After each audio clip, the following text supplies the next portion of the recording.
The orchestrators of the war were by no means strangers to controlling major world events. In fact, they have done so for centuries.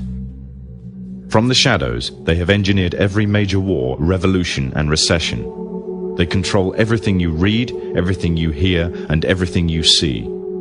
They have managed to indoctrinate an entire populace to their way of thinking and have infiltrated key positions in places of authority. And it is from the shadows that they have created a new political order, a new economic order, and more sinister, a new religious order. Their ultimate aim is total global domination, and they will stop at nothing to reach their goal. The goal that was outlined in a speech given by former President of the United States, George Bush. What is at stake is more than one small country. It is a big idea, a new world order.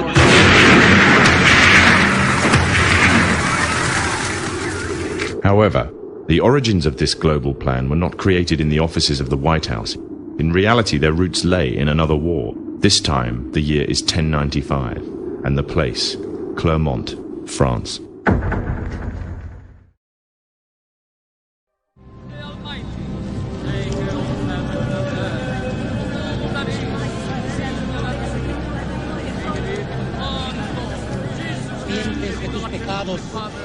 En el nombre del Padre, del Hijo y del Espíritu Santo. 11th century Europe was ruled by the Church, which held a firm grip on the hearts and minds of the people. This power enabled Pope Urban II to wage war on the Muslim Caliphate and crusade in what he called a War of the Cross, to recapture the land of Jerusalem.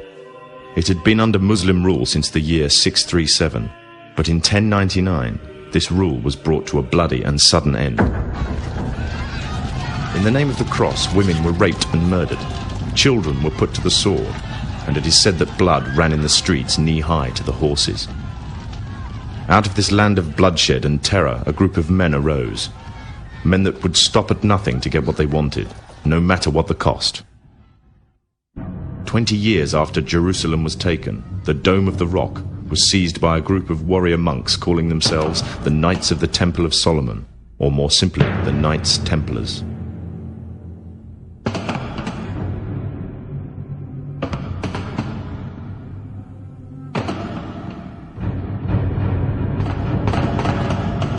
In Jerusalem, the Templars began to deviate further and further away from the practices of Christianity. They learnt the secret arts of the Kabbalah, an ancient form of Jewish magic, along with its dark rites and rituals. The Jews had learnt the arts from the pagans of ancient Egypt during the times of enslavement to the Pharaoh, and developed them into Babylon at the time of Nebuchadnezzar. In 1307, King Philippe of France arrested them for charges of denial of Christ, homosexuality, and idol worship, as well as magic. In 1314, Pope Clement V declared all Templars as heretics to Christianity, ordering all their properties to be seized. Their leader, Jacques de Molay, was captured and burnt to the stake. The Templars were cornered, and just when it seemed they were finished forever, a glimmer of hope arose from a seemingly certain end. They were to find a safe haven as well as an ally. But not in France. In fact, in a country in a desperate struggle for independence against the English, the country of Scotland.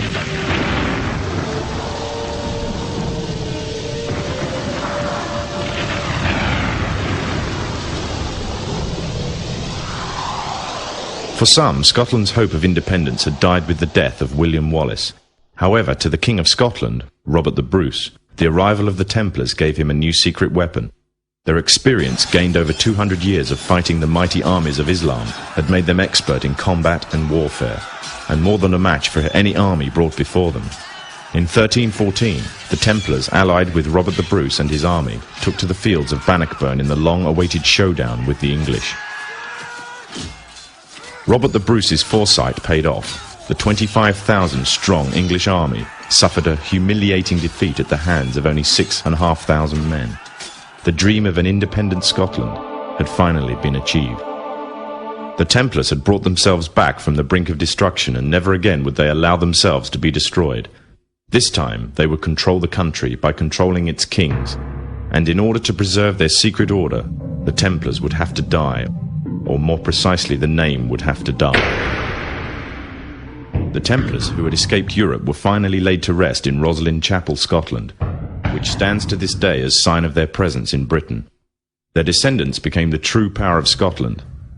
In 1603, the death of Queen Elizabeth I left England without an heir to the throne.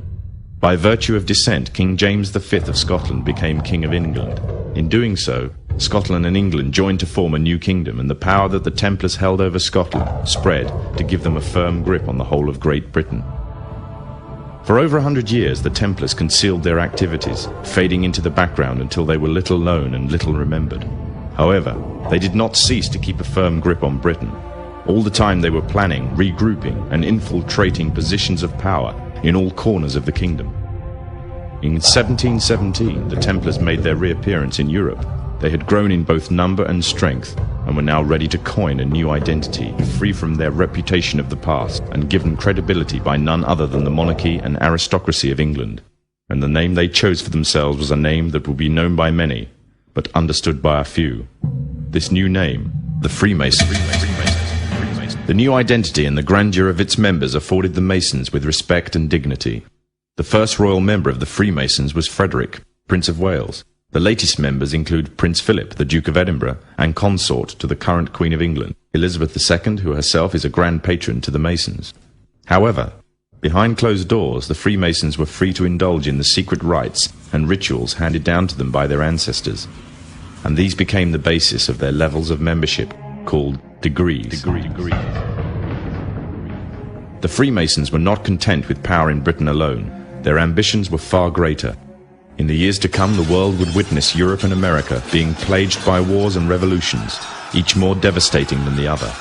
However, these would not be as commonly believed, the spontaneous effects of a downtrodden people, but in fact schemes created by the exclusive few, driven by hunger for absolute power. All this would take place from the very country from which they had fled centuries earlier, and would become the base for their global domination.